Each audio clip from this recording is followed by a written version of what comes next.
Diário Psi, seu podcast sobre psicologia e comportamento, do Acre para o mundo.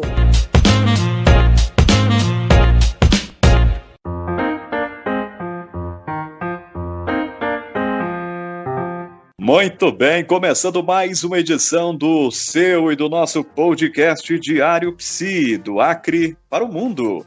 E a gente te traz mais um episódio com aquele quadro que você com certeza vai gostar mais ainda. Conversas Aleatórias, parte 2. E na parte 2 eu convidei aqui mais uma vez o meu amigo e colega Johnson Nunes Júnior e um outro colega também de profissão, meu amigo João Martins, que está lá em... Aracaju. Aracaju, né, João? Aracaju. Eu fico Sergipe, Aracaju, mas tá tudo num lugar só, né? Mas enfim. Maravilha. E o João, a gente já conversou com o João aqui no Diário Psi, falando sobre as masculinidades possíveis. E aí, o João, como você já ouviu no podcast com a participação dele, você sabe que ele é nordestino, é baiano, é conterrâneo dos Johnsons, já trabalharam juntos, mas de qualquer maneira somos brasileiros e nós aqui do Norte, com os nordestinos, temos um laço de irmandade muito forte, principalmente pela migração de muitos cearenses, mais precisamente, que vieram para cá e sofreram bastante, mas deram um empurrão aqui no crescimento do estado do Acre.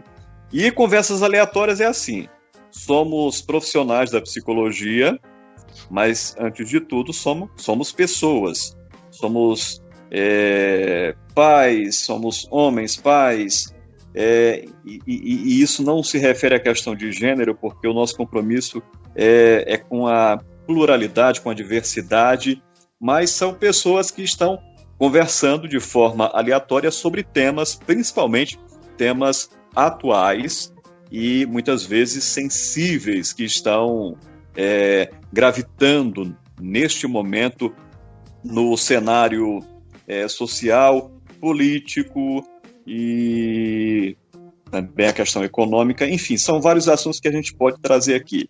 E, com isso, feitas as breves apresentações, convido os meus amigos a também, mais uma vez, darem os seus alores. Ô, João, seja bem-vindo mais uma vez. Muito obrigado, Arif. É um prazer enorme estar de novo aqui no Diário Psi, podendo conversar com você e conversar também com o Johnson, que é um amigo querido, né? E dizer assim, cara, eu ouvi, né, o primeiro Conversas Aleatórias, fiquei assim muito animado, achei um quadro muito bacana, um quadro em que você pode estar se colocando mais também, né? E apesar da proposta ser, né, de uma coisa aleatória, que pode dar uma ideia de algo que não tem assim um propósito maior, eu acho que a conversa de vocês foi bem profunda, né? E me senti extremamente animado em receber esse convite de estar aqui com vocês hoje, viu? Então vamos lá, vamos bater esse papo, né? E espero poder contribuir também com vocês. Maravilha. E aí, Johnsons? E aí, saudar todas as pessoas que estão nos ouvindo, né? Agradecer aí o Arif por mais esse convite, essa possibilidade de estar aqui, né, com o João, né? Figura tão bacana, né? E a gente também a gente brinca, né? A gente conversa e muitas vezes a gente acaba fazendo podcasts, né? Nos WhatsApps, nas nossas conversas, interagindo. E aquilo que eu venho sempre dizendo, né? Eu acho que o teu trabalho, Arif, é um trabalho muito importante, né? O Diário Psi, oportunizar o acesso ao conhecimento da psicologia para a população de modo geral. E esse quadro, então, de a gente poder conversar de forma mais livre, né? Que é um tema muito caro sempre, né? A liberdade é sempre um tema muito caro. Também gostei muito, então estou muito feliz, né? Então poder estar aqui com você e com o João, a alegria é enorme. Gratidão. Maravilha. Bom, antes não, já começando com as nossas conversas aleatórias, eu gostaria que vocês dois falassem um pouquinho sobre alguns projetos que vocês estão envolvidos além dos seus projetos pessoais mais diretamente, né? A começar com você, João, você tem aí, eu não sei se é semanal ou qual é a periodicidade, mas fala pra gente aí, você tem um bate-papo também, uma live que acontece aí falando sobre paternidade, né? Fala um pouquinho pra gente como é que funciona e com quem é que você faz. Bacana, cara. Eu tenho feito uma série de lives, vamos chamar assim, que o título é Rolê de Paz. Tem um parceiro que é o Zac Moreira, que é fisioterapeuta, mas assim como no Conversas Aleatórias, a ideia no Rolê de Paz é que a gente fale sobretudo de um lugar, né, da nossa experiência enquanto pais, enquanto homens, né, e não tem assim uma regularidade definida. Aí seria a temporalidade do Rolê de Paz é aleatória. Mas a gente tem tentado fazer mensalmente, e a proposta desse quadro, cara, é de que a gente possa conversar com outros homens, sobretudo, né, mas não fechando só no grupo de homens, assim, mas conversar com homens, com mulheres, com cuidadores sobre essa experiência que é cuidar, né, e educar crianças. Beleza. E o Jonsos participa também de um projeto que é o Roda de Conversas, que eu vou pedir para que você tente resumir, Jonsos, mas eu vi que o projeto já ganhou uma dimensão muito grande e uma certa complexidade. Então, tenta resumir para a gente, para os nossos ouvintes que ainda não conhecem e que com certeza vão se interessar em conhecer. Fala para a gente como é que funciona aí esse projeto Roda de Conversas. Bacana, Arif. As Rodas de Conversa faz parte de um projeto que está em construção, desenvolvido por 3 instituições de ensino, né, da Amazônia Legal, a Amazônia Ocidental, que é aqui a UFAC, o IFRO e a UNIR. Como a gente fala de siglas, eu vou traduzir aqui, né? Então, a Universidade Federal do Acre, o Instituto Federal de Rondônia e a Universidade Federal de Rondônia, pela profissionais de saúde, né? Na sua imensa maioria são psicólogos e psicólogas. E as rodas de conversa é uma metodologia que a gente vem desenvolvendo, né? Na UFAC desde 2019, mas esse ano 2020, com essa parceria, a gente, né, em função da pandemia, do distanciamento social, a gente migrou para a questão da internet. E a ideia é de ofertar, né, discussões, um espaço de conversa, né? E aí a ideia não é de ser uma palestra, um curso, nem nada do tipo, não é para uma perspectiva acadêmica, né, de sala de aula, mas é pegar o conhecimento científico, né, e ofertar para ajudar as pessoas, né, no enfrentamento de diversas situações. Então eu vou falar aqui de algumas temáticas, começar pelos eixos temáticos que eu acho que ajuda a compreender. E de modo geral a gente já fez 25 rodas, né, de abril para cá. A gente tivemos aí mais ou menos 600 participantes, né, uma média de uns 37 pessoas por roda, né, e a gente tem 5 eixos, né, que é promoção da saúde mental, que aí envolve transtornos. A gente já abordou sobre depressão, sobre ansiedade, sobre luto, né. A gente tem um outro eixo de relações interpessoais, né, que aí são relações entre as pessoas, né, casamento, né, relação com os filhos, enfim, e também conecta com as relações no trabalho, né. Aí tem o terceiro eixo, que é educação e trabalho na quarentena, né, então essa coisa que foi assim chamado home office, né, essa coisa de trabalhar em casa, né, então a gente trouxe pessoas, né, profissionais que estudam o tema do trabalho para abordar um pouco isso. A gente tem o eixo direitos humanos e enfrentamento às violências, né? Então a gente tem aí, eu costumo chamar a famosa desconhecida Declaração Universal dos Direitos Humanos. Então a gente traz, né, a declaração, os direitos humanos, né, principalmente para aqueles que não têm conseguido ter os seus direitos assegurados, né? Então a gente já abordou a questão do racismo, né, dos povos indígenas, da comunidade LGBTQIA+, né? Enfim. E aí tem diferentes, as mulheres, né, o enfrentamento à violência contra as mulheres, né, e esse está dentro desse eixo.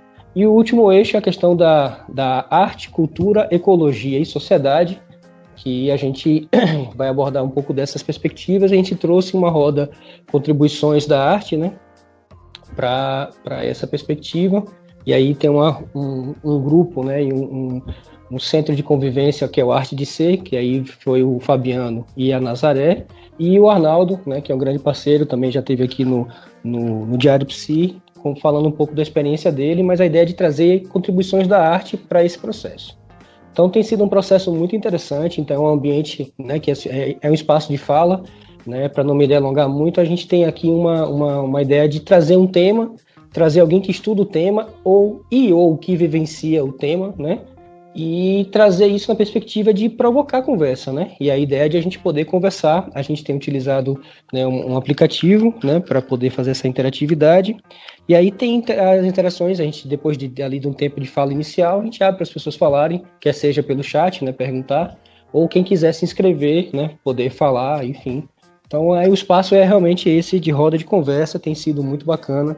E aqui poder fazer alusão e agradecer, né, a todos que participam, né, essa questão do trabalho coletivo, em parceria, né, eu acho que é um paradigma, né, ou algo que a gente precisa enquanto humanidade ter, né, então aqui mencionar o Regis, a Jeane, a Cristina, o Neemias, né, que são lá da UFAC, o Jackson, né, e a Laina, que são do IFCO, a Iara e a Joselaine lá da Unir, e temos 2 pessoas convidadas, né, que não fazem parte dessas instituições, mas que a gente entende que tem grandes contribuições, que é a Tânia, que é a psicóloga lá de São Paulo, e o nosso amigo Arif, que passou a integrar esse coletivo, né, que também tem aí, se a gente for falar das habilidades e expertises do Arif, né, comunicador, psicólogo, enfim, camarada que tem muitas habilidades e que eu estou muito feliz com a sua participação. Acho que é mais ou menos isso, e agradeço aí a oportunidade.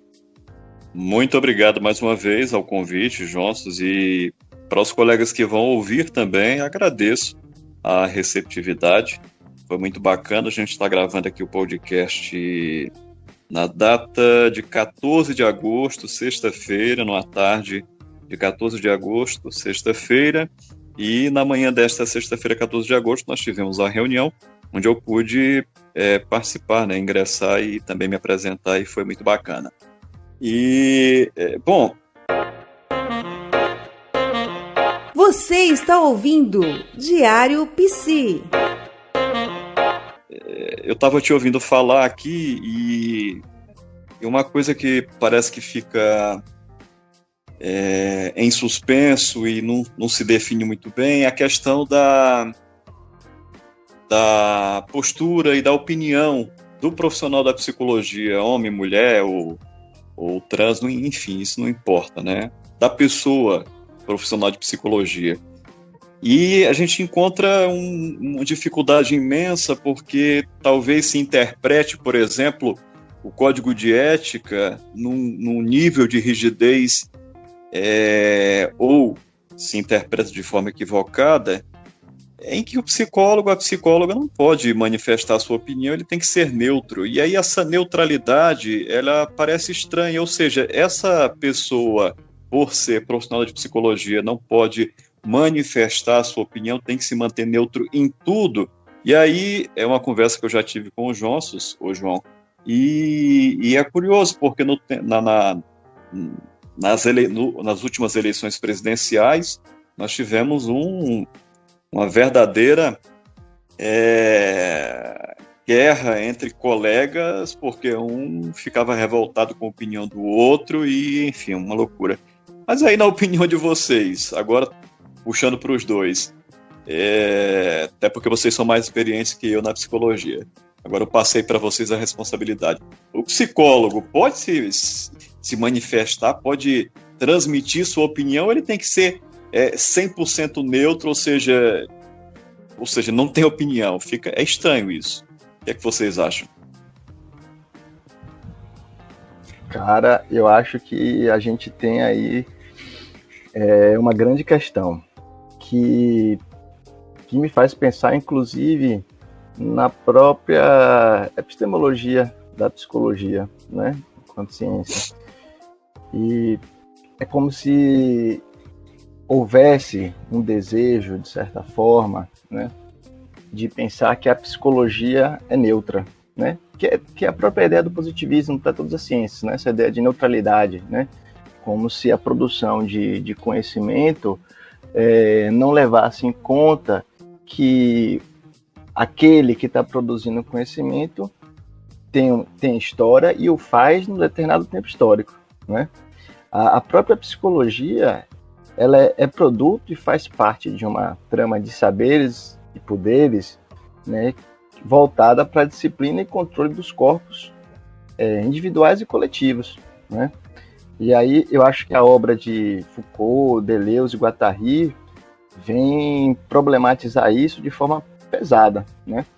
No sentido de que é importante que a gente, ao meu ver, né, que a gente pense que a própria psicologia é um objeto, um produto histórico-social, né, que resulta desse movimento, né, de uma cadeia, e que isso problematiza, inclusive, essas dicotomias que são muito presentes, às vezes, em alguns discursos, né, para os psicólogos, para a psicologia, né, que é essa ideia de psíquico político, né, individual e coletivo, como se essas coisas fossem polos separados, né, e que não pudessem coexistir. Então, a meu ver, eu acho que a gente pode pensar isso em algumas camadas.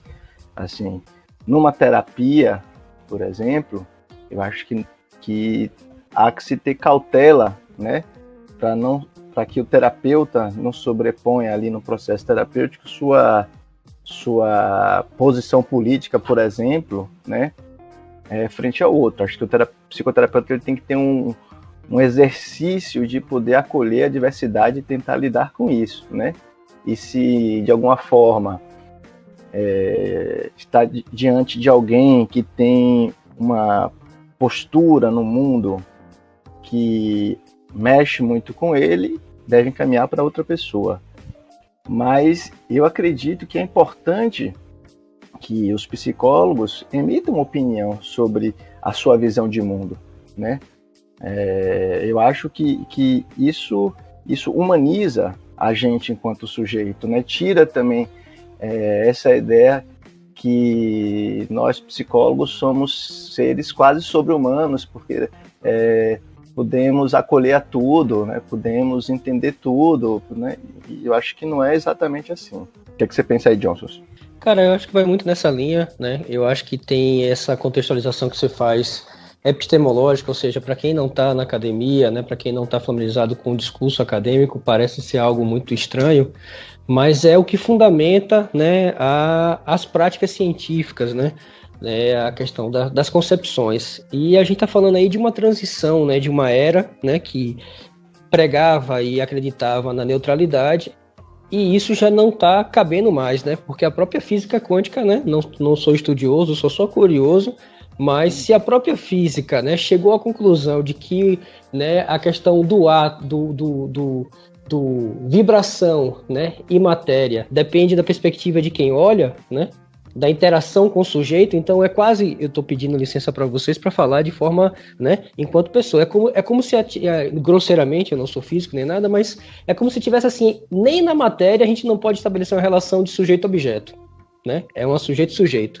E aí na questão da psicologia tem a questão do encontro, né? Então eu acho que é importante a gente ter isso claro. Agora, essa distinção que o João está fazendo é importante, porque assim, a gente tem uma formação, né? Olhando para o lugar da psicologia clínica, mas eu acho que isso se aplica a várias atuações da psicologia. Então, assim, na verdade, é a gente saber, né, o nosso papel, né, que função é que a gente está ali operando, né, como é que a gente lida com aqueles conteúdos. Então, já é ponto pacífico na formação clínica que o psicólogo, ele deve fazer psicoterapia, deve fazer análise conforme seu desejo, sua abordagem, enfim, mas é algo que, inclusive, o habilita para a clínica. Ou seja, então nessa situação que o João está trazendo, a situação é, você tem uma pessoa que está mexendo muito com você, que você tem dificuldade, né? Você tem que levar para a sua terapia e para a sua supervisão, né? Esses dois ambientes não dando conta, ou você percebendo que não tem condições de lidar com aquilo, é indicado encaminhar para outra pessoa. Agora, o que eu acho também que a gente precisa discutir, eu acho que esse momento, né, é o que é a opinião e onde cabe a opinião. Eu acho que agora a gente está numa fase que tudo é opinião, e não é assim.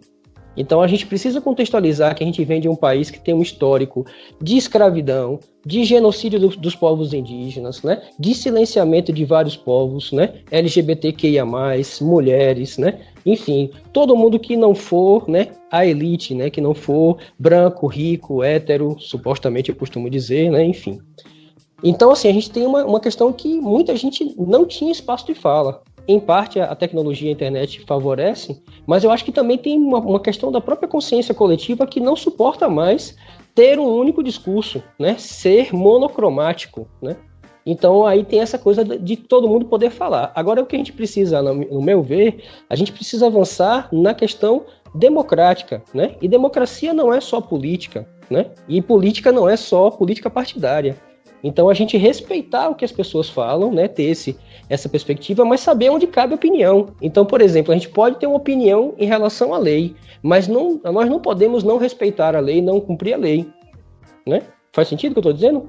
Então, assim, a gente tem uma opinião. Então, se eu não concordo, a gente pode fazer movimentos, né, se organizar coletivamente para rever, até porque as leis são criadas por homens. E a gente também precisa, no nosso país, ver quem é que está fazendo as leis, com que interesse faz as leis, né? Enfim, e aí para não ficar de forma muito aleatória, para mim uma das grandes referências é o próprio Mahatma Gandhi, que ele dizia, quando uma lei é injusta, ela não deve ser seguida, né? E aí está dentro de um contexto, né? Como hoje também tudo se recorta e se pega, então ele estava falando de leis que oprimiam, né? De um Estado violento que agredia a população, então ele estava falando disso, ele estava falando no contexto do apartheid, né? Onde pessoas de cor, como eles chamavam os britânicos na África do Sul, não poderiam frequentar vários espaços, ou seja, isso foi uma lógica colonial que foi empregada em todo o mundo pela Europa, né, e pela essa perspectiva. Então nós estamos vivendo um momento com várias produções acadêmicas, né, e vários movimentos sociais e artísticos de contestar isso. Então acho que esse é um aspecto. Agora, o que me preocupa é a gente se esconder no lugar da opinião para fazer coisas que não é opinião, para violentar, para agredir, né, para humilhar, para difamar as pessoas. Eu acho que isso não é uma questão de opinião, né? Então, como a gente também tem uma sociedade que se estruturou na base da violência, ela tem até dificuldade de saber quando é que é violência, né? Então, só para finalizar, tudo isso que eu estou dizendo aqui é política, Arif, né? Tudo, assim, para mim é muito claro que a gente não tem como não se posicionar, né? Nós ocupamos um lugar no mundo, né? Nossos corpos, nós temos uma percepção, né? E a própria ciência tem revisto isso, né? Então, assim, a gente precisa saber, né, qual é o nosso lugar. Então, para você falar de forma científica, você precisa estudar. Você precisa falar baseado em estudos científicos, né? Para a gente poder manifestar nossas opiniões, aí já é uma outra perspectiva, mas ciência, psicoterapia é ciência, né? Então, assim, agora, essa questão da relação da psicologia com a política e essa coisa da neutralidade, né? Eu particularmente acho muito problemático, e isso também já é um posicionamento político. Porque, por exemplo, onde estavam os profissionais durante a ditadura militar, né? E diante de todos os absurdos, ou quando os povos são exterminados, né? Quando, né, há uma situação de pobreza muito grande, cadê as pessoas, né? Não se posicionam, isso também não é política, né? Então vai fazer o quê? Então, para mim, muitas vezes eu vejo que é uma forma de se proteger, né? Cuidar ali do seu e não ter um senso de coletividade. Eu vou parar por aqui, senão eu fico falando um monte, e espero não ter viajado demais, falado coisas que não cabem. Então, tá ótimo. Diário Psi. Agora, a sutileza desses movimentos é bem interessante, porque hoje nós temos a famosa cultura do cancelamento. Quem ainda não ouviu esse conceito deve se reconectar ao mundo, que justamente vem se associar a essa ideia da liberdade de expressão, mas que quando essa liberdade é exercida e não atende ao anseio daquele outro que não aceita, que não concorda, sofre algumas represálias.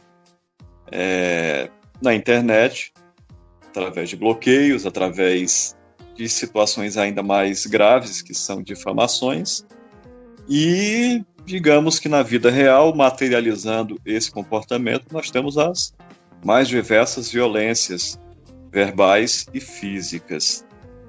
E esse fenômeno, e vocês, como é que vocês estão percebendo esse fenômeno da cultura do cancelamento? Cara, eu quero pongar um pouco ainda na outra para poder chegar nessa, na primeira provocação, né?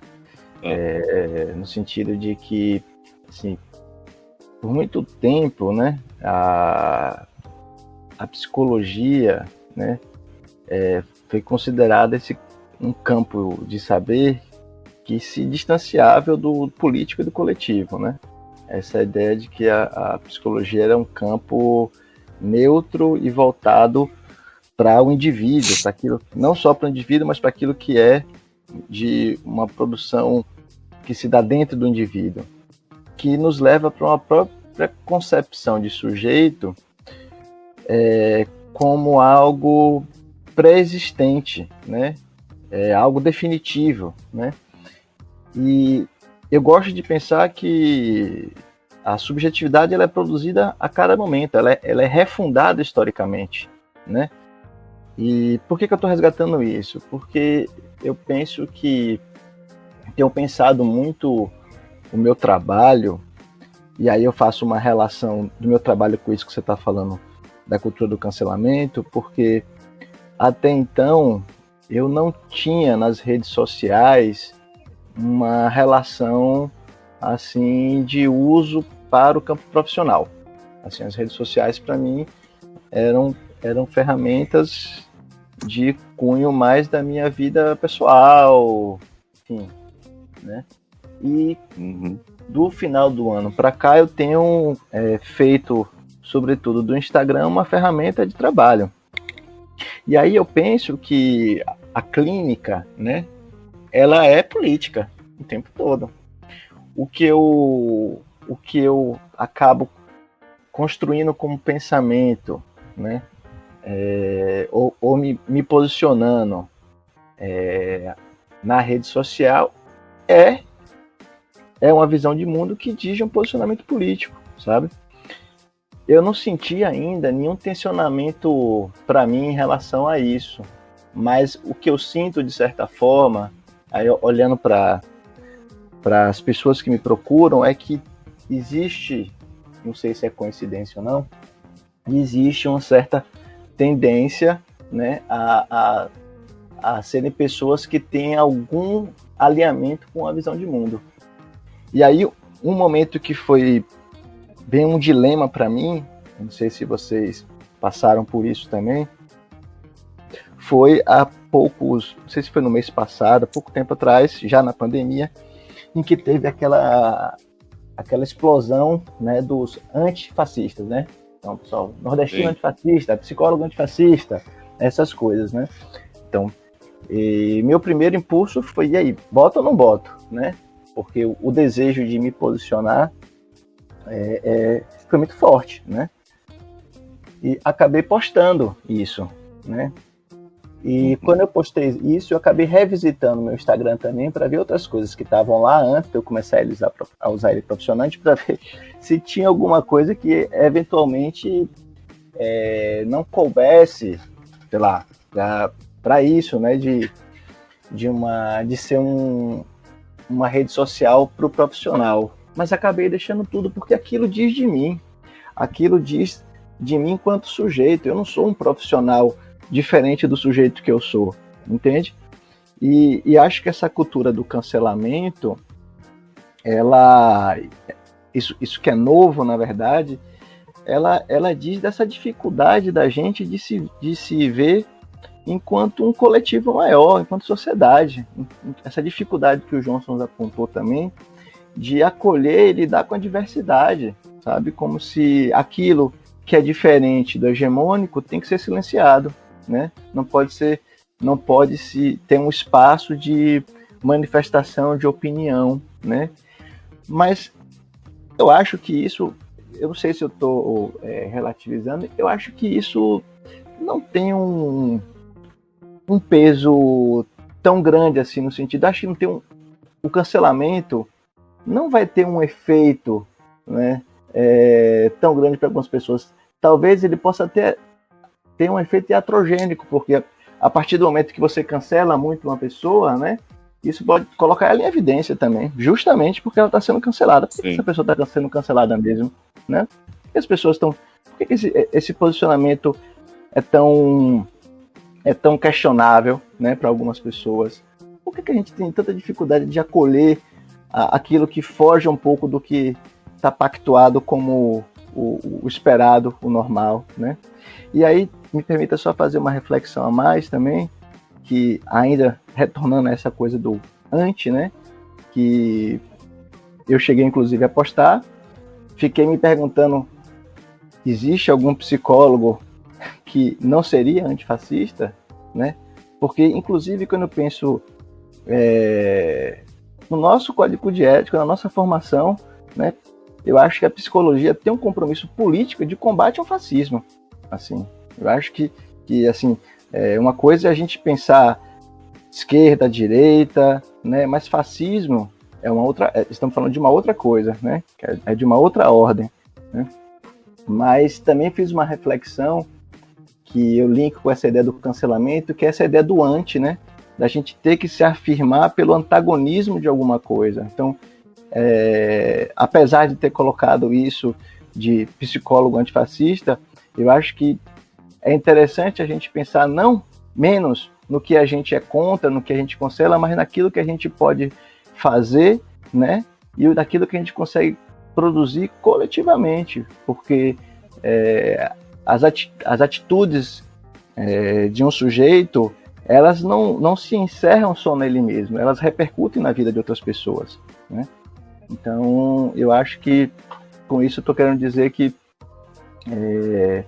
eu acho que essa cultura do cancelamento ela é limitada, de certa forma, né? Assim, ela diz muito mais das pessoas que estão sendo cooptadas por isso do que de um efeito, né, efetivo de cancelar alguém. Ninguém é cancelado, na verdade, né? Essa é um pouco da ideia que eu tenho tido sobre isso.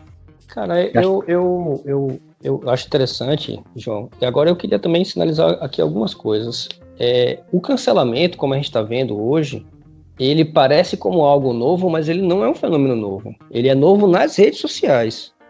Mas quantas pessoas vêm sendo canceladas desde que a humanidade é a humanidade, né? E um instrumento básico disso é o preconceito, né? Então, a questão do silêncio, quando você vivencia regimes, né, totalitários, né? E o Brasil já viveu isso, e vários países do mundo já viveram isso, né? Então você tem aí uma imposição de uma perspectiva, e não interessa qual que seja. Só que quando a gente vai olhar para essas estruturas sociais, elas têm muita coisa em comum. São aversas à liberdade, né? Tem um posicionamento rígido, né? Então tem um aspecto normativo, né? Único, né? Então, assim, essa cultura do cancelamento, ela é nova, de certa forma, com esse fenômeno, agora nas redes sociais. Mas assim, não fale com fulano que fulano é isso, não fale com ciclano que fulano é aquilo, né? E os tais dos armários, que tanto se fala, né? De que fulano saiu do armário, normalmente é uma expressão utilizada para as pessoas que são LGBTQ. Mas a minha pergunta é, por que a gente precisa de uma sociedade que tem que ter armário? Por que as pessoas não podem ser quem elas são? Né? Por que as pessoas têm que se esconder? Então, quem é que se ofende com isso? Quem é que tem essa métrica, né? Então, aí eu sempre costumo perguntar nos aspectos, né, quando a gente vai discutir sobre gênero, sobre sexualidade, o que muda para a vida das pessoas a forma como a outra goza? Então, em tese, não deveria mudar nada, a menos que a forma da pessoa de gozar seja perversa, seja maltratando, seja agredindo, seja violando, seja corrompendo, seja matando. Mas, em termos de prazer sensorial, né, e que sendo algo consentido, não deveria ofender tantas pessoas, né? Então, a gente se concentra muito nisso, né?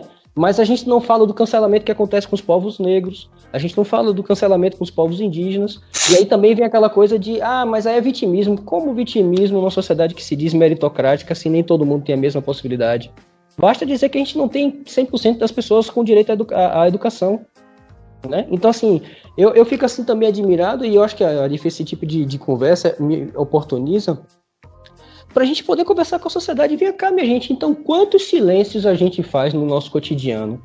né? Então eu vou ter que ficar calado. Então, assim, se não fossem as mulheres lutando, elas até hoje não votariam, elas até hoje não estudariam, até hoje elas não trabalhariam, elas estariam até hoje independente dos maridos, né? Não foi a conquista dos homens, né? Se não fosse a luta do movimento negro, não teria também, da mesma forma os indígenas, da mesma forma a LGBT. Então, essa questão, ao meu ver, eu quero trazer esse aspecto. E de novo, né? Então, assim, a gente tem pouca experiência com a democracia, a gente tem pouca experiência com a diversidade, né? E nem tudo, minha gente, é opinião, né? Então, porque se é a opinião do outro, é do outro, né?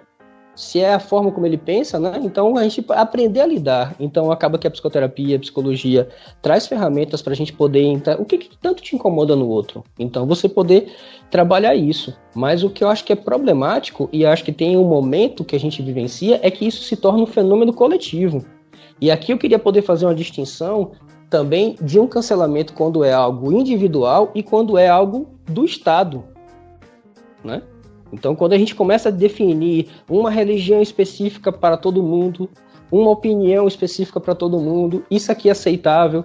Quando começa a se perguntar, eu acho muito estranho, a gente tem um movimento de perseguição aqui antifascista. O mundo está de pernas para o ar mesmo, porque a gente nem discute o que é antifascista e a perseguição é quem é contrário ao fascismo.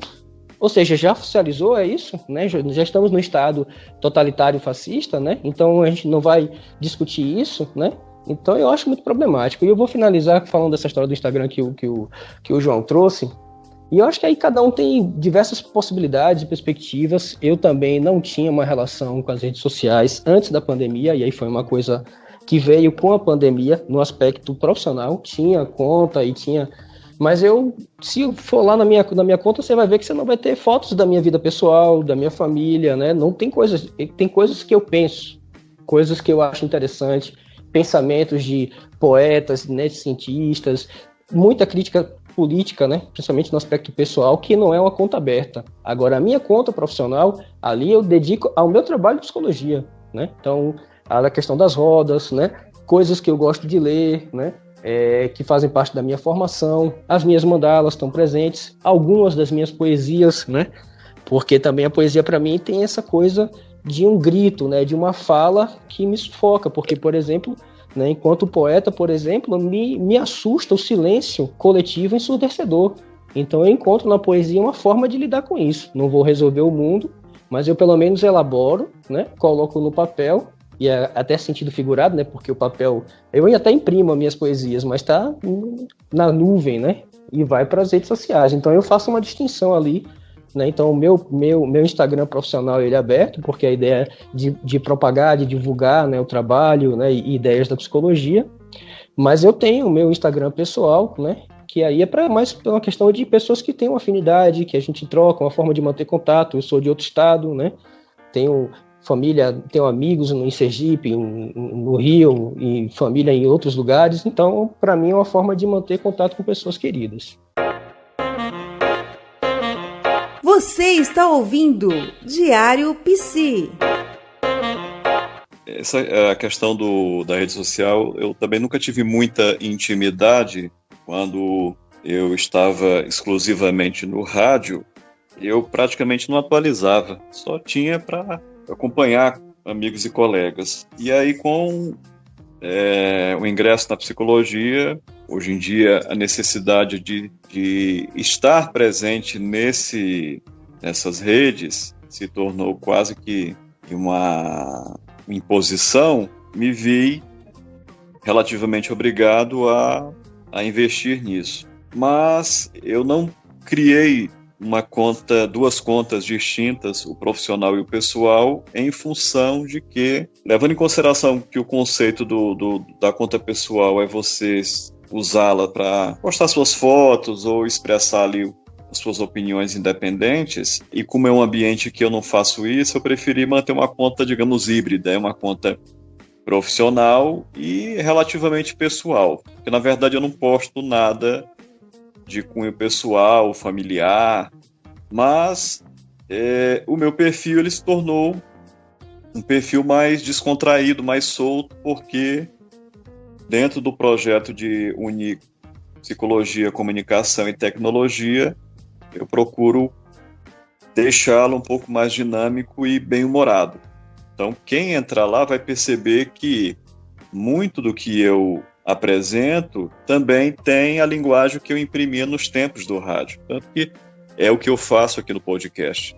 Então, a forma como eu apresento é o mesmo estilo que eu utilizava enquanto radialista. É o mesmo tom de apresentação, de entrevistas, dentro, obviamente, de um outro contexto. Eu acabei optando por isso para, inclusive, facilitar, né, a administração dessas redes, porque eu nunca tive muita disposição, eu tinha um pouco de preguiça, de cansaço de ficar alimentando aquilo. E hoje em dia existe... nossa, cara, e hoje em dia existe uma febre doentia acerca do sucesso rápido, né? Agora há pouco, quando eu estava me preparando aqui para a nossa gravação do podcast, eu estava atualizando ali um post que eu fiz mais cedo, e aí passando pelos stories apareceu e parece que me persegue. É a sincronicidade, João, só pode. Tudo aquilo que a gente nega ou não gosta aparece. Aí aparece o sujeito vendendo, o cara quer ganhar, tá ganhando o dinheiro dele, tá vendendo o produto dele, beleza. Mas é aquela coisa dizendo, é como se fosse algo meio que messiânico. Você tem que fazer isso para que o sucesso aconteça, porque se você não fizer isso, a sua vida não vai para frente. Sabe aquela mistura um tanto quanto messiânica, religiosa, mística, espiritual? E o cara ele não está fazendo uma previsão de que pode ser que você faça sucesso se você seguir esse passo. Você tem que fazer. É a única forma de você alcançar esse sucesso. E aí isso foi me saturando de um certo modo, que aí começou a aumentar mais ainda a preguiça de mexer com isso. Tanto de certa vez eu passei praticamente mais de 30 dias sem alimentar nada, porque não, cara, isso aí não é para desenvolver pessoas, isso é para adoecer pessoas, literalmente. Arif, eu acho que eu vou pegar um gancho nisso que você está trazendo, porque eu particularmente vejo de uma forma diferente. Eu acho que esses elementos que você trouxe não são espirituais, místicos, são religiosos, né? A espiritualidade, ela tem uma outra perspectiva, né? Acaba que, infelizmente, é muito próprio, apesar de que tem diversas origens da palavra, né, e uma perspectiva de conexão, mas a prática religiosa, né, com raras exceções, ela é muito limitante, né, porque a minha crença precisa excluir a crença do outro, né? A gente ainda não chegou num ponto, enquanto humanidade, de que a minha crença conviva com a crença do outro. E aí você tem algumas matrizes que tem isso, né? E eu acho que aí dá pra gente poder fazer aqui um gancho, né? E poder trazer, né? A necessidade de a gente poder abrir, né? Para a liberdade de fato, né? Então a gente fala da liberdade, mas no final das contas a gente tem que ser livre dentro daquilo que foi estabelecido, né? Então, assim, de novo vou citar o Gandhi, é uma figura que para mim é uma referência muito grande. Ele trazia, né, uma questão que ele via as religiões como sendo galhos de uma mesma árvore, né? E ele mesmo, ele nasceu e viveu uma parte da sua vida num país que é a Índia, que convive com várias religiões, né? E teve uma experiência, fez direito na Inglaterra, exerceu advocacia na África do Sul. Então, ele se dizia, né, hindu, né, muçulmano, cristão e judeu. E era justamente por uma perspectiva educacional para o povo, porque as pessoas se matavam e, infelizmente, ainda se matam por divergência religiosa. Então, assim, às vezes eu fico me perguntando a tal da racionalidade humana, né? Então, a gente vende bebida alcoólica em posto de gasolina e tá tudo certo, né? A gente não discute sobre certas coisas e certas práticas absurdas, por exemplo, eu matar ou eu oprimir ou eu impedir que alguém cultue o seu Deus. E tudo isso tem a ver com a lógica colonialista, né? Nós somos colonizados e tem uma perspectiva, não é uma questão do vitimismo, do mimimi, é uma questão histórica, né? Então, assim, eu acho que a gente precisa nos percebermos como seres históricos, né, que estamos aqui hoje né? Mas que a nossa ancestralidade, né? Que passa pelos nossos antepassados, mas passa pela coletividade humana, né? Então, qual é o espírito do tempo hoje, né? Qual é a consciência coletiva hoje? Então, assim, a gente, né, estamos em evolução e precisamos, mas a gente precisa, a sensação que eu tenho, né, que nós estamos vivendo um momento que é um momento, uma divisão, uma grande divisão de águas, né?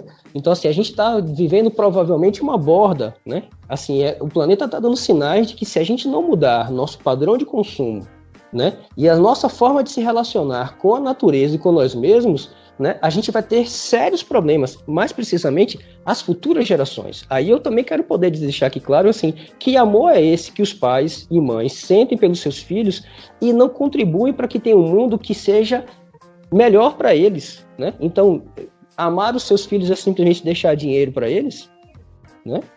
E aí eu quero poder fazer essa provocação para vocês, ver como é que vocês pensam isso, que matrizes, né, a gente pode recorrer, né? Então eu particularmente tenho procurado ler e conhecer, e a própria psicologia analítica tem isso de forma muito clara, que é o estudo comparado das religiões, e muitas vezes eu vejo que estão falando com nomes distintos, né? É a mesma coisa. Eu vou dar aqui um exemplo simples para não ficar, né? O Hermes, Mercúrio, né? Eu até anotei aqui, Hermes, Mercúrio, Exu, eu não vou saber pronunciar, que é nórdico, Hermord, Kirin no Japão, né? E os nórdicos, né? Os países nórdicos, né? E Agni na Índia, né? E Tupã Tenodê. Todos são, né, divindades responsáveis pela comunicação dos deuses. Então, assim, será que a gente não vai, em algum momento, parar para pensar que tem muito mais conexões do que coisas que nos excluem? E, para mim, o ponto central é, a gente vai matar o outro. Por isso que eu digo que a cultura do cancelamento não é uma coisa nova. Porque o outro crer num Deus diferente do meu, né? Porque o outro pensa política de uma forma diferente da minha, né? Então, por isso que eu digo que nem tudo é religião. E aí, queria perguntar para vocês como é que vocês veem isso, né? É muita viagem da minha cabeça, não tenho problema nenhum de viajar, eu acho ótimo, né? Até porque é mais livre, mas faz sentido para vocês? O que vocês acham? Cara, para mim faz muito sentido. Você foi falando isso que realmente não tem um ineditismo, né? Nessa coisa do cancelamento, né?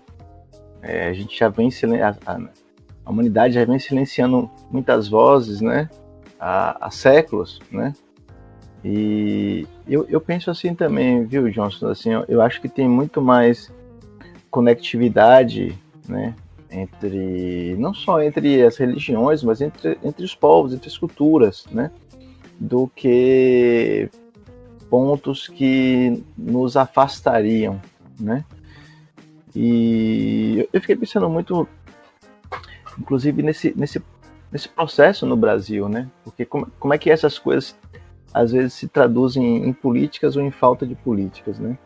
Porque, por exemplo, no Brasil, a questão da cor da pele, né? Da raça e classe social acabam coincidindo, né? Porque as pessoas que foram feitas escravas, né? Foram deixadas ao léu, largadas à própria sorte quando terminou a escravidão, né? O governo colocou em curso nenhuma política reparatória, né? E quando a gente tem qualquer pequeno avanço nesse sentido, né? Exemplo das cotas, né? Isso é extremamente problematizado e quase que invariavelmente se recorre ao discurso da meritocracia, que é uma grande falácia, a meu ver, né? Porque não há como falar de meritocracia quando a gente tem pessoas que estão saindo de um ponto de partida distinto. Não tem como a gente falar de meritocracia, né? Quando a gente tem uma dívida histórica aí, né? Que se atualiza, inclusive numa produção de sujeito que é muito perversa, né?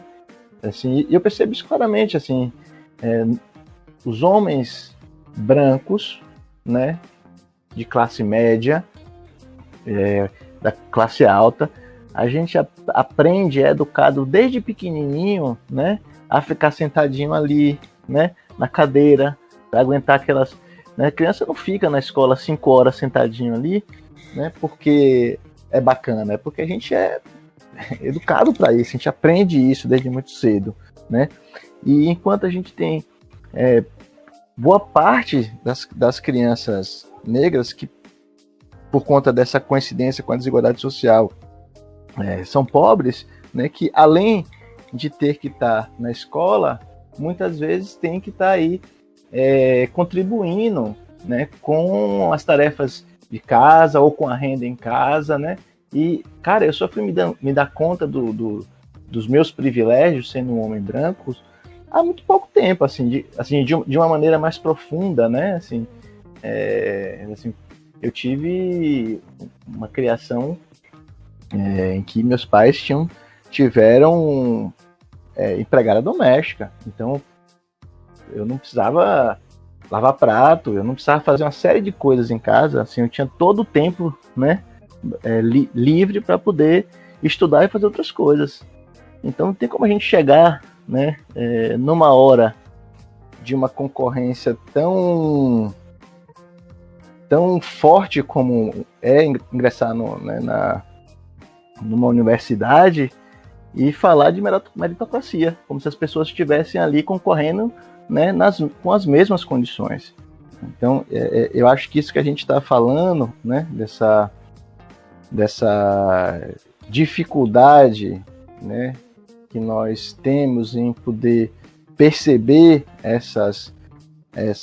esses pontos de conexões e, ao mesmo tempo, de também perceber, né, aquilo que produz desigualdades, né, faz com que as nossas políticas, né, acabem ficando atendendo e reproduzindo, né, privilégios, né? Não sei, assim, essa provocação sua acabou me levando para isso, assim, né? Assim, tem algum tempo que eu tenho, além da questão da masculinidade, eu tenho lido muito questões relacionadas ao racismo, né? E isso mexe comigo profundamente, assim, né? Como é que eu saio de um lugar de perceber privilégios para poder me movimentar nisso, né? Assim, como é que a gente sai de um lugar de somente reconhecimento do problema para começar a atuar na produção de soluções para isso? Isso é bastante interessante porque Diário Psi. Nesta semana eu estava ouvindo um podcast. Produtor de podcast também é um pouco viciado em podcast. Então, praticamente todo dia, toda hora, quando eu consigo colocar o fone de ouvido no carro, eu estou ouvindo algum podcast ou algum audiobook, né? Audiolivro. E aí, naquele podcast do G1, o assunto, o podcast ele abre com a fala de uma moça onde ela diz que até na morte nós somos negados. Então, e aí lembrei do que o João Sus falou, né, sobre a questão do cancelamento já ser muito mais antigo e realmente negar, cancelar, acabam se associando. Então, se é uma pessoa negra, praticamente ela vai ser negada mais ainda. Se for pobre, mais ainda. Então, nós temos aí essa realidade que só fica mais evidente quando as redes sociais, por alguma comoção ou... assim, cara, é um pouco complicado falar sobre isso, mas tem muita gente, com todo respeito, que pega ganchos em certos episódios para, principalmente quem está na mídia, em qualquer lugar do Brasil ou do mundo, para se promover, para se colocar como pessoa preocupada com a justiça, com a democracia, como bons moços, boas moças, e ficam ali debatendo um assunto que talvez na sua vida real não faz parte, de fato, dos seus conceitos ali. E semana passada, retrasada, tivemos aquele episódio lá no interior de São Paulo, lá em Valinhos, entre os dois Mateus, né, o entregador de aplicativo e o rapaz, segundo o pai dele, tem um laudo atestando esquizofrenia. A gente também é difícil fazer uma avaliação sobre isso. Acho que ninguém viu esse laudo, a não ser o delegado. Mas o que fica evidente é o comportamento agressivo do Matheus, branco, rico, que agrediu o motoboy, o entregador de aplicativo, e em outro vídeo mostra esse mesmo sujeito tacando pedras no carro de uma vizinha que teve que se mudar do condomínio com medo de mais agressão. Eu gostaria de também fazer uma associação com...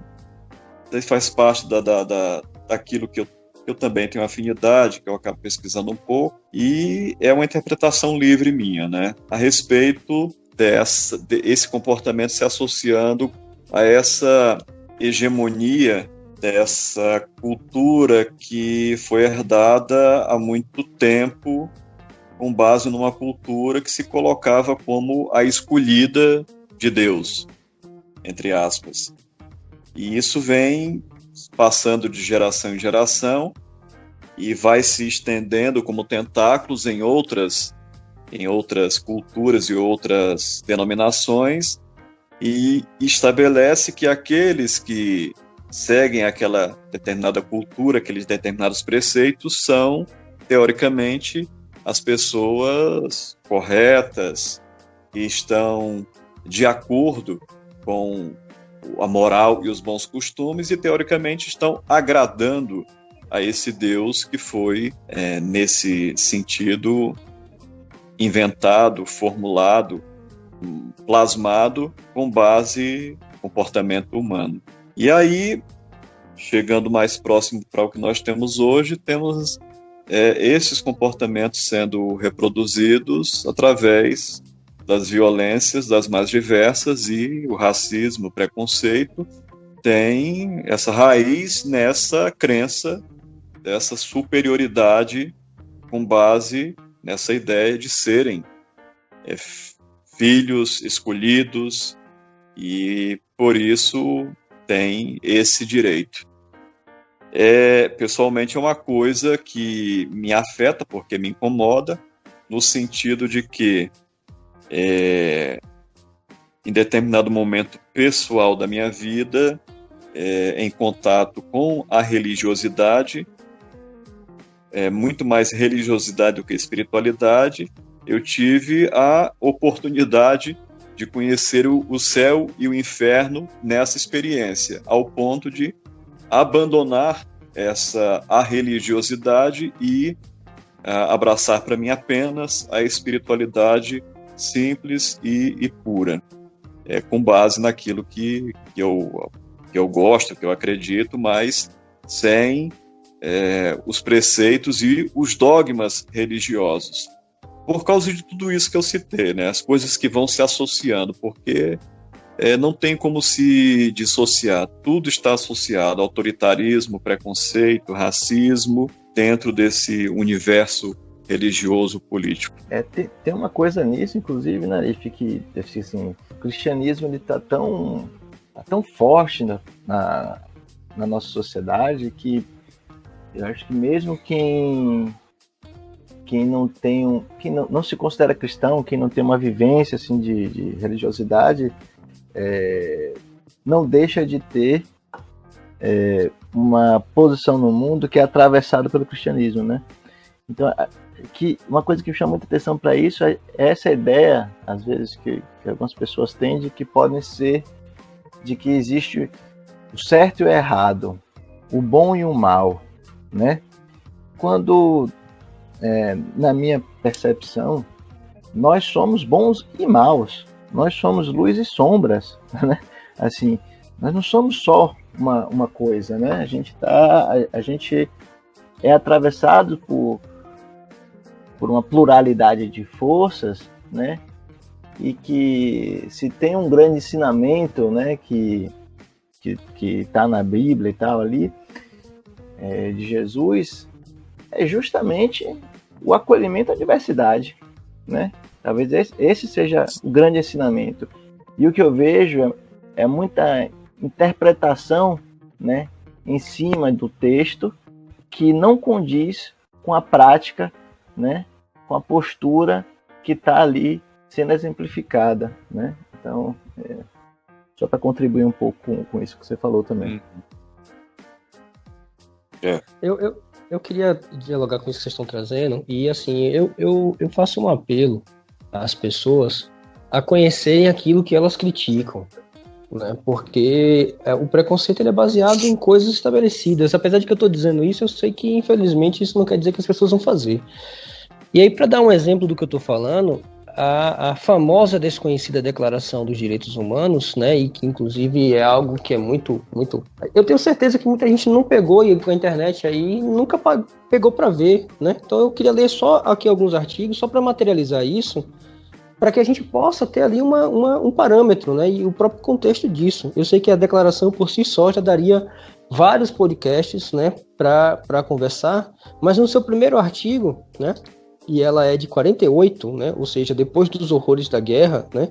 É como se depois que se esbaldarem tanto sangue, né? A galera meio que teve ali um momento de lucidez e, galera, vamos aqui estabelecer aqui o mínimo necessário para que a gente possa ter uma vida, né, com condições, né? E não foi um processo tranquilo, né? Não foi algo dado. Nenhum direito é dado. Isso é uma coisa que a gente tem que ter isso claro.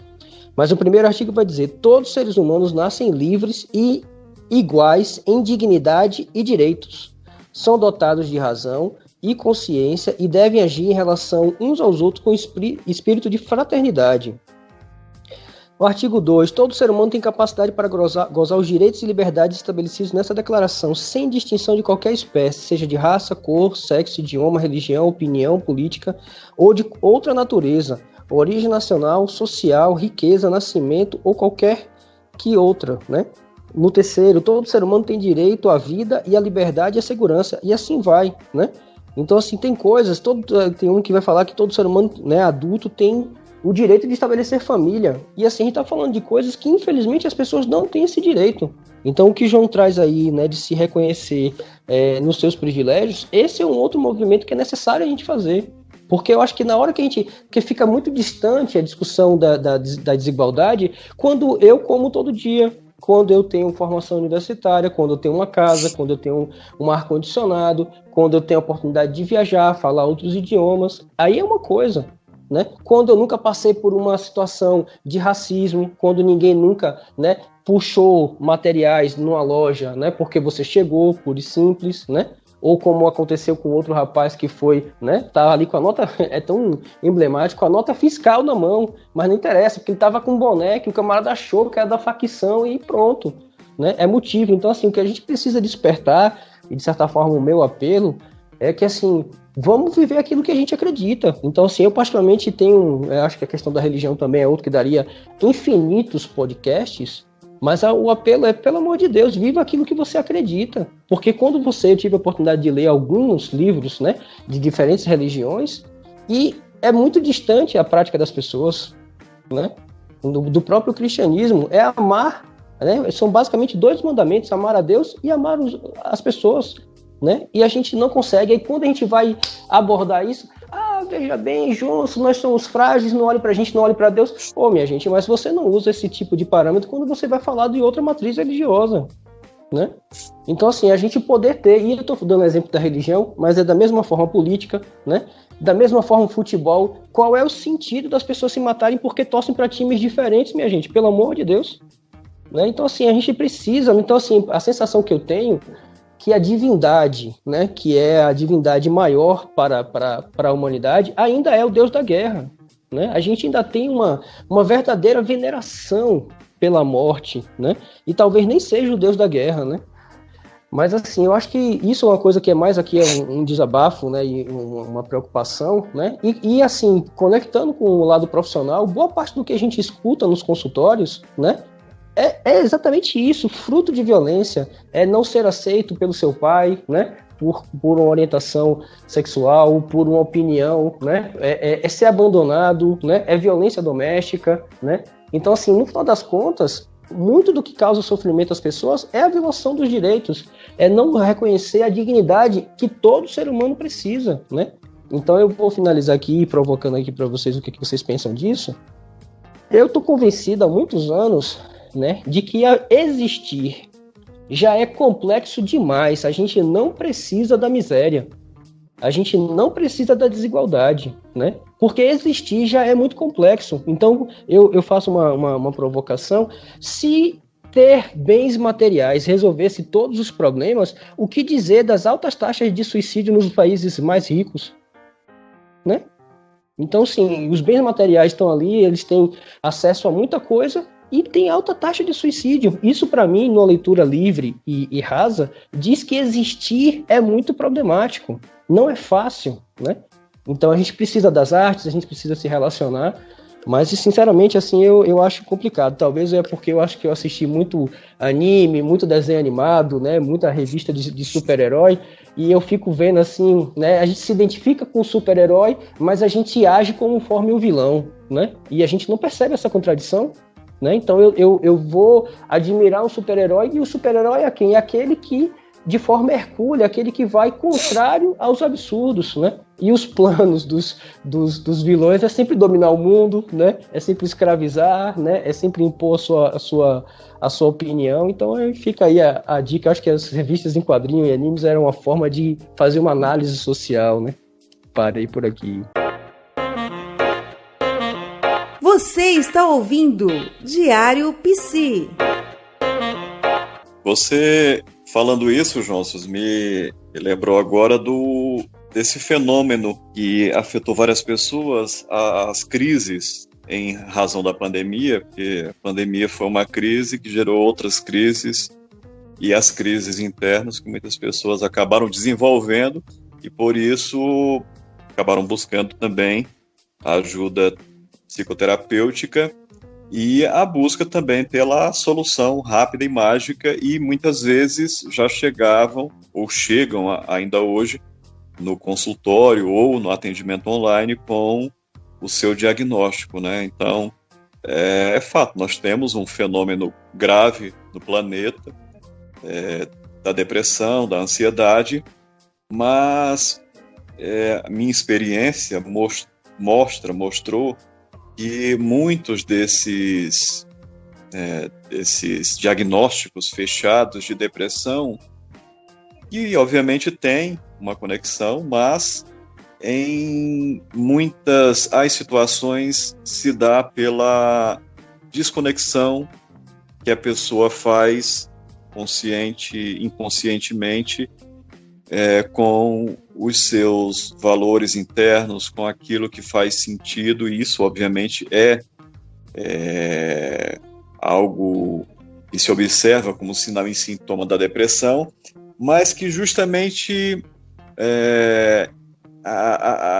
isso não vem acontecendo, pelo menos na minha experiência, do que eu observei com algumas pessoas, não aconteceu exatamente agora por causa da pandemia, mas por causa de muitos elementos que foram se agregando a essas problemáticas e foram se acumulando, gerando diversas crises internas e complexos que não foram trabalhados, e agora emergiu nos sintomas depressivos, e a pessoa já chega com aquele diagnóstico, e muitas vezes são diagnósticos autodiagnósticos, e alguns diagnósticos é bem complexo falar isso, mas em algumas situações, alguns diagnósticos rasos, e que acaba colocando para a pessoa em si, para ela própria, a ideia de que, de fato, eu tenho isso e eu preciso tratar disso.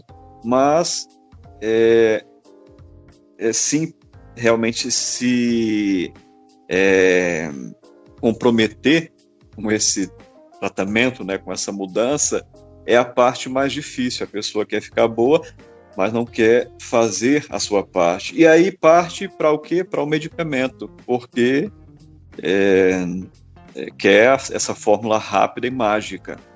E isso também, de certo modo, particularmente me ajudou a enxergar outras questões de cunho pessoal e me fizeram me reconectar com outros valores íntimos meus, que são caros a mim próprio. justamente por causa dessa busca incessante, desesperada por essas soluções mágicas, essas fórmulas, né? E não vão favorecer essa mudança consistente naquilo que a pessoa realmente deseja. Cara, isso é muito interessante que vocês estão colocando. Você foi falando, Arif, eu fui me lembrando da minha experiência no SUS, na saúde mental, né?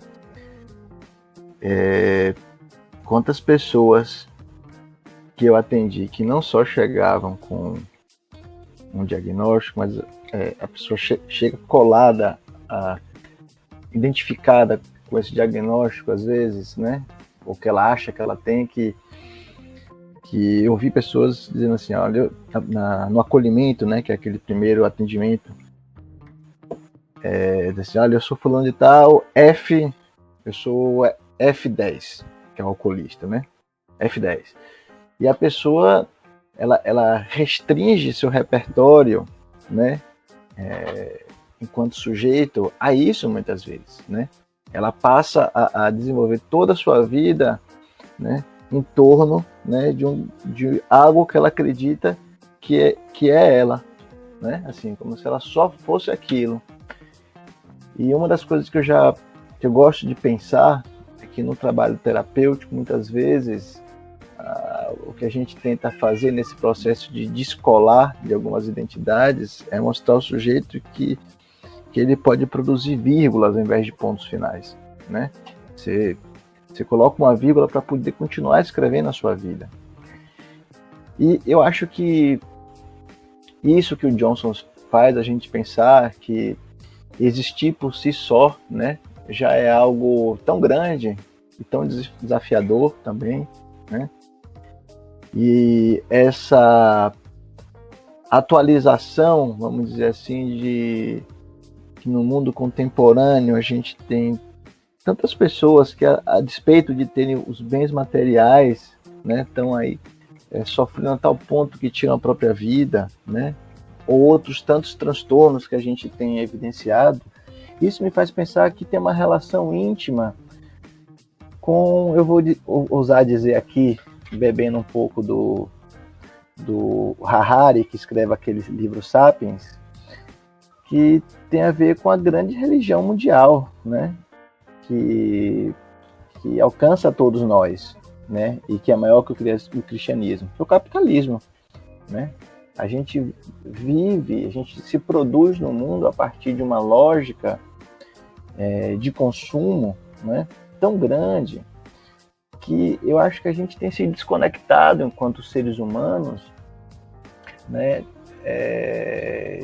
Eu não sei se é de uma essência, mas acho que a gente tem se desconectado do mundo de alguma forma, sabe? Esse ritmo de vida de estar constantemente produzindo e consumindo, né? Cargas horárias de trabalho de 40 horas, né? O que você faz mais na sua vida se você está 40 horas no trabalho, né? Na semana, 40 horas semanais representa 8 horas diárias, né? Aí você coloca o tempo de deslocamento, né? Para ir, para voltar, né? O almoço, quanto tempo que você fica para você para fazer qualquer outra coisa, né? E é uma lógica de estar produzindo para quê? Para quem? Né? E isso vai desconectando a gente de uma forma tão grande que eu acho que essa pandemia ela evidencia muito isso, né?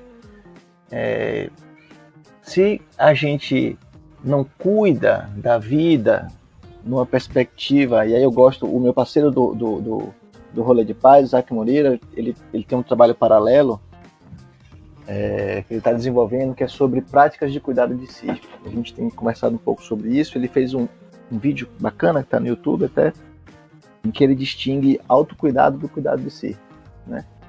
E autocuidado tem mais a ver quando a gente passa a se cuidar numa perspectiva mais individual, né? Algo que a gente faz para si, cortar cabelo, cortar unha, fazer alguma coisa que repercute mais restritamente em você mesmo, né? E o cuidado de si, né, que aí é um pensamento que vem de alguns filósofos, né? Toma uma ideia de que o nosso corpo ele é atravessado por diversas forças, né? Sociais e de outra ordem, e que aquilo que a gente faz, né, repercute na vida das outras pessoas. Então, o cuidado de si tem a ver com a tomada de decisões e posturas, né, em que ela cuida de você, mas cuida do outro também. E por que isso tem uma relação com a pandemia? Porque se uma pessoa não se cuida, né, se ela está, por exemplo, infectada e está assintomática, né, e acha que está bem, ela pode estar transmitindo para outras pessoas. Então, o isolamento social, eu acho que é muito nessa perspectiva de que não é um cuidado só de cada um consigo mesmo, mas é um cuidado que cada um tem que ter consigo para com os outros também, né? Tá nessa relação. E aí eu vi há um tempo atrás um vídeo que o Johnson que enviou para mim, de uma mulher, esqueci o nome dela agora, mas em que ela fala dessa relação do feminino, de uma reconexão, e eu tenho visto muitas mulheres fazendo isso, que é de reconexão com os ciclos da natureza, do mundo, né? De poder pensar que o tempo tem uma temporalidade que não é essa temporalidade que o capitalismo coloca, né? A nossa relação com o mundo tem sido de uma superficialidade, né? De uma produção de objetos que, na verdade, não precisamos, né? Eu acho que nós temos hoje um nível de produção, por exemplo, de alimento que poderia atender a todos. A gente tem mundialmente um nível de produção de uma série de serviços e insumos que poderiam atender a todos. Só que a gente vive numa lógica de opressão, né? De produção. Que maluquice, né? A economia e o dinheiro são invenções humanas, isso não existe de verdade. A gente vive uma grande fantasia, né? Produzida coletivamente, que tem nos afastado de um cuidado com algo que é essencial, que é o próprio planeta. O planeta está vivo, né?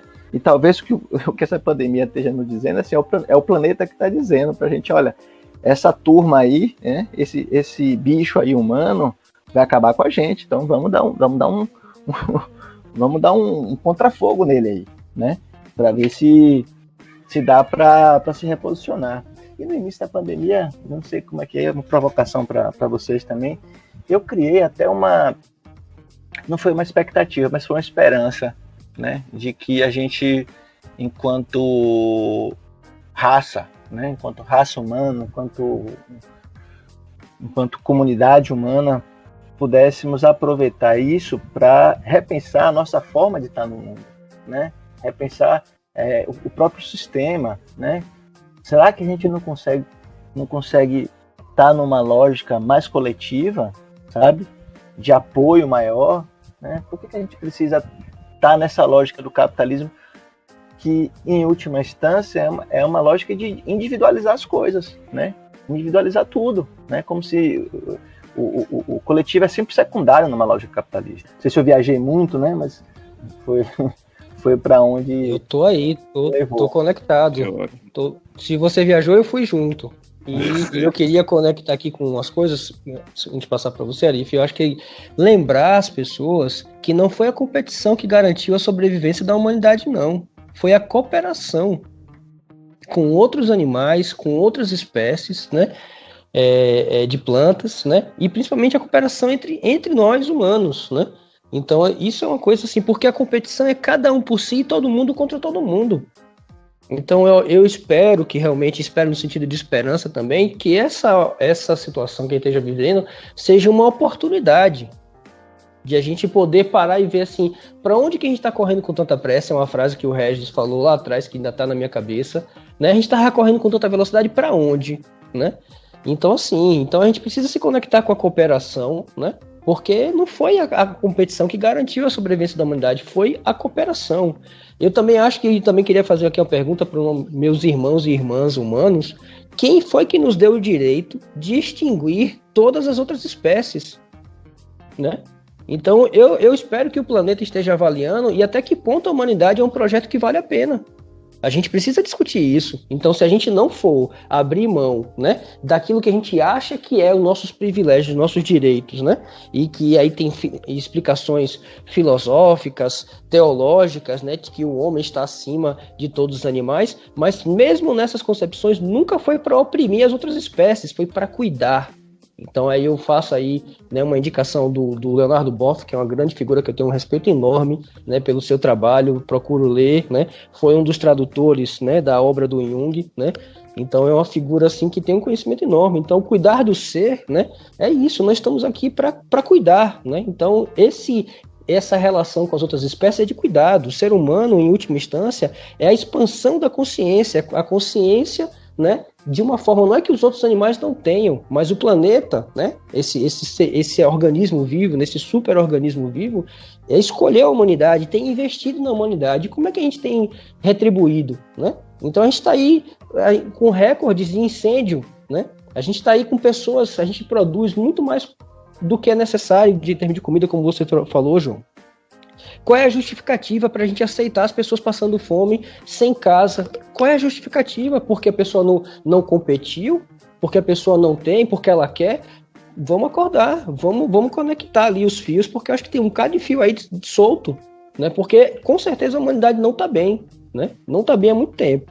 E aí eu vou fechar conectando ali com a fala do Arif com relação ao que você trouxe da procura das pessoas, Arif. Eu acho que aí também abre outras avenidas de discussão, que seria a medicalização da vida, né? Então aí tem tanto um processo que tem uma grande indústria, né, que envolve isso, né, que é a medicalização da vida, mas a medicalização da vida não é só remédio, é você não fazer discussões, né? Então na hora que você dá ali um CID de depressão, e aí você tem ali uma mulher, um adolescente, né, e aí vai e trate a sua depressão. Quando a gente vai escutar, e o nosso trabalho como psicoterapeuta, né, que aí algumas pessoas, mas demora muito, mas aí você tem anos, né, de sofrimento, né, e até mesmo a tomada de consciência leva um tempo. Quando a gente vai ver, né, então não é uma depressão que a gente está tratando, a gente está tratando de pessoas, a gente está cuidando de pessoas e elas estão ali revendo ali a sua questão, né. Essa identificação com o CID, né, que é a classificação internacional de doença, né, que o João mencionou, isso é algo que acontece demais nos serviços públicos e privados, né? Então, para muitas pessoas que são retiradas de qualquer acesso, é até uma identidade. Por exemplo, as pessoas que são alienadas, né, que é um termo que não se usa mais, a prática segue, né? Então, ali eu tenho aqui esquizofrenia, então a pessoa está impedida de fazer qualquer coisa. Então, a gente não consegue avançar, né, do que a pessoa pode, né? E eu queria assim que também abre uma outra discussão. Eu sei que é polêmica, especialmente aqui no Acre, mas no Brasil como um todo, que são os manicômios, né? Então, quantas mulheres foram internadas, né? Que é um termo até, enfim, colorido, né? Para o que é, porque elas se recusaram a casar com quem os pais definiram, porque elas se recusavam a aceitar, né? A violência do marido, a traição do marido, porque elas queriam estudar, né? Então, assim, vem cá, minha gente, qual é o problema das pessoas escutarem vozes? Então, assim, a grande questão não é a pessoa, né? E é meu trabalho também na saúde mental, né? E no serviço público. Quando eu cheguei à conclusão que o maior desafio das pessoas não é a esquizofrenia, não é o enlouquecimento, né? Como diz, mas é a exclusão social, é a violência, é a deslegitimação, porque a pessoa tem esquizofrenia, ela não pode falar nada. Então, a história da humanidade sai de um lugar que essas pessoas, na antiguidade, tinham ali o contato com os deuses, eram porta-vozes dos deuses, e aí não por acaso que eu trouxe ali a imagem do mensageiro dos deuses, né? Que os artistas também têm esse lugar, né? E a gente chega no ponto que as pessoas não podem falar nada, porque tudo que a pessoa fala, né, não tem sentido. Será mesmo? E aí eu vou parar aqui nessa história. Tem um livro maravilhoso que eu tô lendo, que é da Nise da Silveira, Imagens do Inconsciente, que ela, né, fez um trabalho assim revolucionário aí de novo, né, mulher nordestina, alagoana, né, única mulher na turma dela, nas primeiras mulheres médicas do Brasil, né, e que revolucionou a psiquiatria. Na verdade, ao meu ver, ela foi uma grande psiquiatra, né, fazendo uma prática ali com a arte, né, com a terapêutica ocupacional. Ela encontra uma pessoa, né, que estava internada, catando ali no lixo e resmungando, né? E aí ela, né, essa mania de dar ouvido aos loucos, né, que eu acho isso fantástico, ela foi perguntar para ele o que é que ele estava fazendo, e ele estava ali indignado. Olha só o que ele dizia: como é que pode as pessoas jogarem semente no lixo? E aí isso é uma coisa que é coisa de doido, mas assim, nós estamos vivendo um mundo que não percebe o seu adoecimento. Eu volto de novo, as pessoas vendem bebida alcoólica em posto de gasolina pronto para consumo, minha gente. Qual é o sentido das pessoas beberem em posto de gasolina com carro? Então, assim, eu acho que tem tantas contradições. Então, o que é mesmo normal? O que é mesmo loucura, né? Então, eu acho que essa discussão da medicalização da vida, essa coisa de querer imediato e essa coisa de transferir para o outro, resolva meus problemas num passe de mágica. Se você não tem um remédio para dar, né, eu quero que isso seja o mais rápido possível. E isso também traz uma certa angústia pro profissional, né? Então, a gente vai levando um tempo ali para poder aprender a lidar com isso e auxiliar a pessoa, né, sem essa fórmula mágica. Diário Psi. Meninos, já estamos caminhando aqui para 1h30. É pouquíssimo tempo para tanta coisa, mas para esse universo de podcasts já é um tempo bom. A gente vai ter que dar uma pausa e com certeza teremos a parte 3, seria a parte 2 dessa conversa, né? Mas seria o terceiro episódio do quadro do nosso podcast. Agradecendo demais a presença de vocês dois aqui, o João Martins e o Johnson Nunes. Muitíssimo obrigado por esse bate-papo muito bacana. E, lógico, espero contar com vocês numa próxima oportunidade. E claro, as considerações finais de cada um. Arif, agradecer mais uma vez o convite ao Johnsons também, porque o Johnsons que acho que produziu, de certa forma, ajudou a construir essa interação entre a gente, né, e agora entre nós três também. Sim. E agradecer aos ouvintes que chegaram até aqui, né, nessa 1h30 e tantos minutos.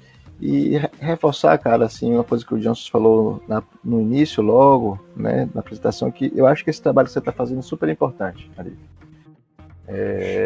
Tanto de poder estar trazendo profissionais, né, para poder dialogar. Eu acho que tem um componente aí que é de formação mesmo, informação e formação, né, para as pessoas.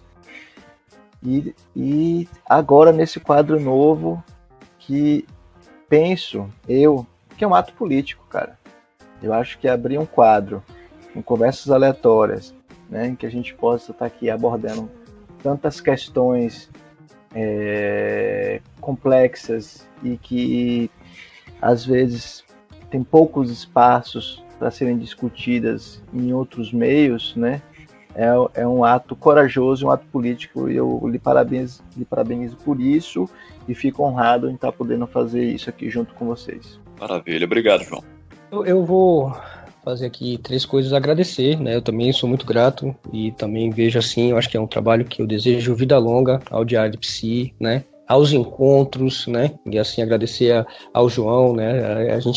A essa possibilidade, João, do trabalho que você está fazendo, de discutir sobre o masculino, sobre a masculinidade, sobre o afeto, né? E a gente tem uma educação de que a gente não pode expressar afeto, então poder falar da nossa amorosidade e desenvolver isso, eu acho que é a forma de desfazer, né, uma masculinidade tóxica, né, violenta, né? Então, parabenizar aí pelo seu trabalho, concordo com o que você traz, que é uma perspectiva política.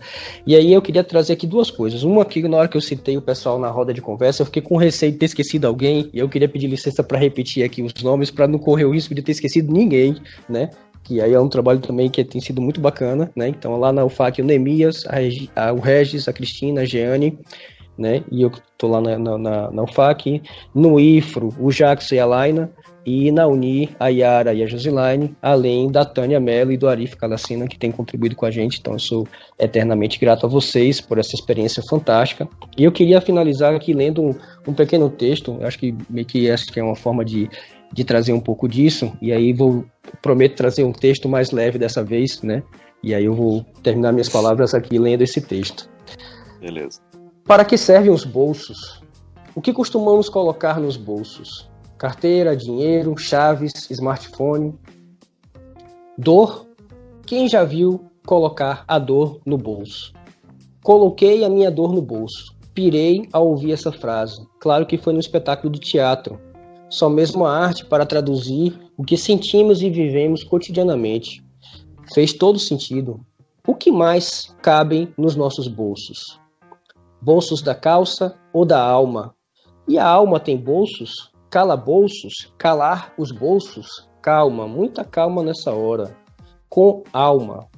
Com alma. Com alma. Calma. Calma, alma minha. Com alma, calma minha. Dor no bolso, no corpo ou na alma. Que a dor seja percebida, sentida e vivida. Viva a sua dor. Viva a dor. Tocador, cantador, não é mesmo, Rony Blues? Tocar a dor, cantar a dor, pintar a dor, dançar a dor, ouvir a dor. Mas afinal, o que a dor tem a dizer? E a dor diz alguma coisa? Diz quem somos, de onde viemos e como estamos. Viva a dor. Calma, alma minha, dói. Mas isso faz parte da vida. Viver dói. Estranho seria se nada sentíssemos. É evidente que a vida não é feita só de dor, mas em função da negligência insistente de não falarmos das dores que sentimos, estou dedicando espaço para ela, a dor. A dor nos lembra que estamos vivos em momentos que nada sentimos. É possível nada sentir? Nos diga o tempo em que vivemos, onde a depressão é algo epidêmico. A dor de cada bolso. 21 de junho de 2019, aqui em Rio Branco, no Café com Poesia. E aproveito e deixo um abraço para o Cezinha, né, que possibilitou esse espaço. Grande abraço a todos, é isso. Maravilha. Parabéns, Nossos. Belíssimo texto. E parabéns também, João, pelo seu trabalho. Muito sucesso para vocês e também para as nossas parcerias, para os nossos projetos. Lembrando que o nosso podcast está disponível aí nas diversas plataformas de podcast que você já conhece.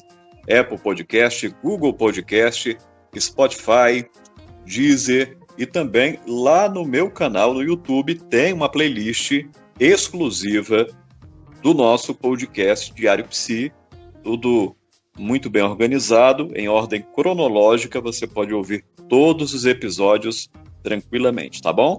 E, obviamente, você também pode comentar e pode sugerir outros episódios, temas, convidados, fique à vontade. O Diário Psi é um podcast temático sobre psicologia, porém, não fica restrito apenas à psicologia. Muito obrigado, até a próxima com muito mais. Diário Psi, seu podcast sobre psicologia e comportamento, do Acre para o mundo.